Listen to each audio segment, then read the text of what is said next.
या कोनो फोर्स में रहना। 5 बजत न कहा, सवेरे इ लोगन के अलार्म बजत शुरू हो जाला।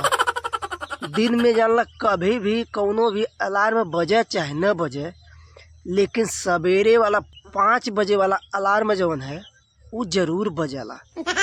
और भाई साहब वो तब तक ले बजेला जब तक ले अगला आदमी बिस्तरा छोड़ के वहाँ से डोल ही नहीं जाला। और इतना नहीं, जब तक वो जौने काम के बतावल बा वो काम पे पहुँच नहीं जाला आ काम शुरू नहीं कर देला, तब तक ले जानला कि इ लोगन के अलार्म बजते रहला।